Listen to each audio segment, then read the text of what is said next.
Sa ngalan ng Ama at ng Anak at ng Espiritu Santo. Panginoon, isugo mo ang iyong espiritu at pagpanibaguhin mo ang muka ng aming mundo. Ang mabuting balita sa araw na ito ay mula kay San Mateo, Kapitulo 4, versikulo 18 hanggang 22. Sa araw na ito, ipinagdiriwang natin ang kapistahan ni San Andres, isang apostol na nagbibigay sa atin ng halimbawa ng tapang at pananampalatayang kailangan sa pagsunod kay Kristo. Sa Ebanghelyo, nakita natin si Jesus na naglalakad sa tabing dagat ng Galilea at tinawag niya si Andres at ang kapatid nitong si Pedro sa isang simple ngunit makapangyarihang paanyaya. Sumunod kayo sa akin at gagawin ko kayong mga mangingisda ng tao. Agad-agad nilang iniwan ang lahat upang sumunod kay Jesus. Kapansin-pansin ang kanilang agarang pagtugon. Hindi man lamang sila nagtanong o nagdahilan. Basta't iniwan na lamang nila ang kanilang mga lambat at sumunod kay Jesus.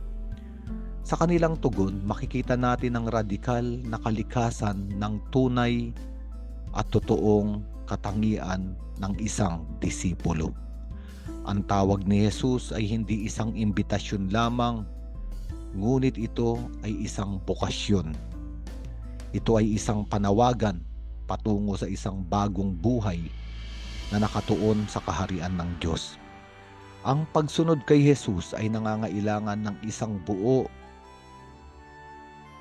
at agarang pagtugon ng oo, pagbitaw sa ating mga pinanghahawakan at pagtitiwala sa isang bagong kahulugan ng buhay kung saan tayo tinatawag ng Diyos. Ipinapakita sa atin ni San Andres na ang pagiging disipulo ay hindi lamang pagsasabi ng oo ng minsanan. Ito ay ang pamumuhay ng oo, pagtugon ng oo sa Diyos sa bawat araw ng buhay. Ayon sa tradisyon, ipinangaral ni San Andres ang Ebanghelyo ng may tapang, kahit na ito ay humantong sa kanyang pagiging martir noong siya ay ipako sa nakaekes na hugis ng krus. Ang kanyang halimbawa ay nagpapakita na ang pagiging disipulo ay may kaakibat na sakripisyo. Kung minsan, ang pinakamatinding sakripisyo. Tulad ni Andres, tinatawag tayong maging tapat na mga disipulo ni Jesus. Handang yakapin ang mga kagalakan, ganun din ang mga pagdurusa at sakripisyong kasama ng pagsunod kay Kristo. Habang pinagninilayan natin ang buhay ni San Andres, tanungin natin ngayon ang ating mga sarili. Ano ba ang mga lambat na hawak-hawak natin ngayon? Ano ang tinatawag ni Jesus na kailangan nating bitawan ngayon upang tayo'y makasunod sa Kanya ng lubusan? Handa na ba tayong sumunod sa Kanya? Hindi lamang kapag madali ang mga bagay o ang panawagan, kung hindi maging pati na rin kapag ito ay may mga kalakip na sakripisyo at pagdurusa. Ngayong araw, ipanalangin natin na magkaroon tayo ng biyaya na tumugon sa tawag ni Jesus ng may tapang at pagtatalaga ng buong sarili tulad ni San Andres.